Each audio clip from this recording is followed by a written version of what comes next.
I'm incredibly happy to be speaking here in support of this resolution, number 17. It is so important that as we talk about deepening the connections between labor and community, the convention speaks to an issue that severely affects so many lives of so many working families. For the slogan of prosperity for all to have meaning, we must examine the specific pathways to poverty and then organize to block those pathways. And just as working without a collective bargaining agreement is a pathway to poverty, just as working in the shadows without papers is a pathway to poverty, so too is living in communities shaped by mass incarceration a pathway to poverty. There have been some extraordinary firsts here at the AFL-CIO convention in Los Angeles. Some firsts that took place before this convention even began, and some that have taken place on the floor of the convention right here in the hall. Stephen Pitts has been part of many of these firsts. He is a labor policy advisor at the UC Berkeley Labor Center. And well, Steve, welcome to the program. Glad to have you. Glad to be here. Tell me a little bit to start about the first ever LA Workers Congress that took place in the immediate run-up to this convention here. It was a phenomenal Congress. About 3 years ago, the Los Angeles Black Workers Center officially launched. Its primary campaign has been on the issue of local hiring and construction. There's some really good work. Now, LA Metro is expanding their infrastructure. And the question is really threefold. One, how do you ensure there are good jobs? Second, how do you ensure that the people who get some of those jobs are local residents? Then inside that, the third question is, inside local hire, how do you ensure diversity of all Los Angeles residents? And so the LA Black Workers Centers pushed those things. They supported a project labor agreement to maintain good labor standards. They supported a local hire agreement, but also they said we need diversity within local hire as well to ensure that marginalized population, including blacks, can get those jobs as well. Been very successful so far. And so the Congress was a chance to kind of claim those victories and understand how good they've been doing for the last couple of years and look for the future as well. About maybe 200, 300 people came to the Congress. It was a lot of excitement, good energy. It was great. It's one of the things that stands out, and forgive me if this sounds so basic, but we've seen a lot of tensions between the Latino population, the black population, the white workers in cities like LA and in LA. How did you overcome those divisions? Well, nothing's ever overcome permanently. I think the important thing, though, is that oftentimes in these battles for good jobs, that blacks become invisible. And so I think one way to overcome tensions is to give rise to some of the real issues there so the voice can be heard. So an important role of the Black Workers Center is to give voice to the black job crises and trying to address it. One of the big claims of this convention is the new diversity among those who are present here, the delegates, the affiliates, and all of the rest. Is it 47% of delegates are people of color, women? Yeah, they're 46, but that's, yeah. Something like that? Yeah. Are you impressed with those numbers? It's very good. It's very good. The challenge is always to make sure that it's not simply diverse at the base, but rise to the top as well. And so that's the next kind of challenge, make sure that the leadership at all ranks look like the membership itself. And for very basics, why is that so important? It's not just about bean counting. Oh, of course not. It's a matter of making sure that you make connections with the membership, make connections with the larger community itself, and be aware of those issues. And it's important to have people who look like the movement be in leadership to do those things. But what does the black community bring to all of this? Bring to the labor movement itself? Well, blacks are workers. And so we talk about trying to both represent working people and build a larger set of power dynamics there. It's important to bring the black community into the conversation. I guess I was just struck that this summer also marked the 50th anniversary of the big march on Washington. You've had so many people kind of eulogizing the civil rights movement, and in lots of ways, it seems to me, the organizing tactics and strategies of that movement are not unlike the strategies people are talking about adopting here. That was 50 years ago. Yeah. Some differences, I think. Two, I would say principal ones, but one is that back then you had a much more dense civil society, and so words were rooted in communities more than they are today.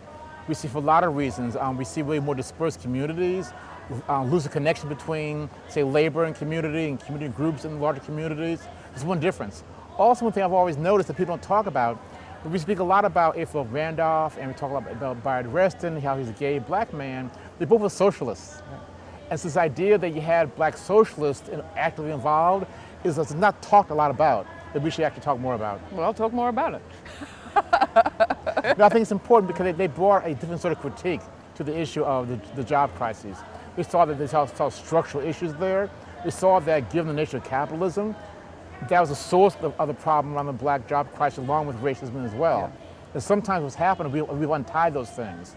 We talk about addressing racism, devoid from addressing capitalism as well. It's extraordinary. 50 years ago, people were talking about the right to get certain jobs. I heard Magic Johnson speaking on the stage of the Apollo this summer on an MSNBC special about the ability to get a loan. Magic Johnson was unable to get a loan to start a business when he needed one. That's structural racism right there. It is. It is. I guess my concern is less with Magic, but people might work for Magic. Make sure they have the proper rights and so forth. But you're right, it's a problem.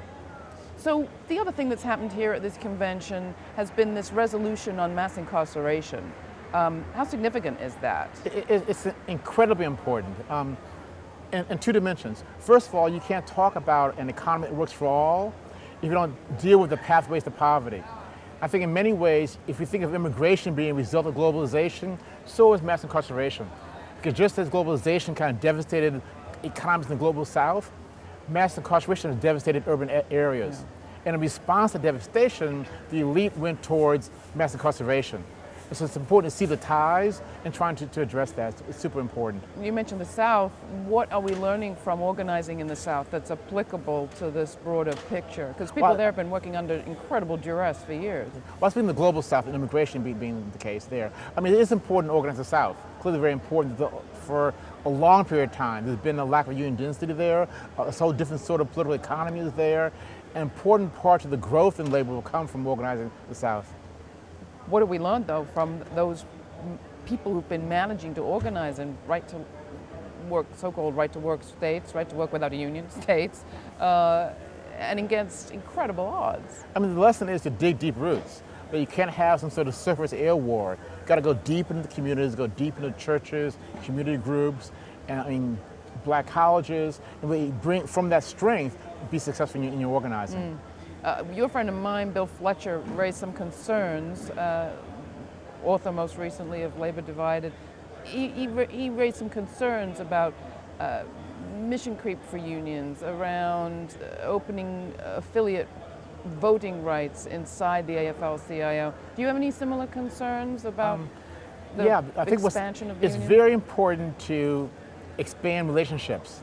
But what's happening sometimes in the discussion over that expansion of relationships is we ignore the question of the nature of the organizational form. And it's one thing to talk about bringing some kind of large coalition together versus changing the membership basis of the union itself. And so I think it's important that you maintain the character of the AFL, so organizational workers, but also find a way to have some more durable coalitions around larger issues as well. Do you think we're finding that balance, that sweet spot? Well, we'll find out. What's your priority when you leave here? Resting. But beyond that, finding how to get deeper into the issue of mass incarceration and get deeper into like a labor movement analysis of that, so you can see a much more reality come into the very important resolution that was passed. We spoke to Lee Saunders of the Public Employees Union, who represents some of the prison guards. What do you want from them beyond just passing this resolution? What will actually put flesh on the bones? Determining how to actually end mass incarceration. And I think that if you look at labor and mass incarceration, members fit in three ways. They fit in the context of dealing in the system itself as guards and so forth. They also fit in terms of, I'm going to say, the opportunity cost of the system. We give $1 to a prison, $1 not given to a school. So members are also impacted that way. And the third way is that members sometimes have been formerly incarcerated or have family members who are as well. So we need to look at all three of those kind of avenues where members are involved and find a way to give them that kind of multiple pathways into the system that we address it in good ways. All right, but you leave hopeful? Oh yes, this is an amazing change, it really is. I mean, as someone said 2 months ago is what happened, I said, you're crazy. It's an incredible thing. Thank you very, very much. Stephen Pitts of UC Berkeley Labor Center. Thanks for coming on GRITtv.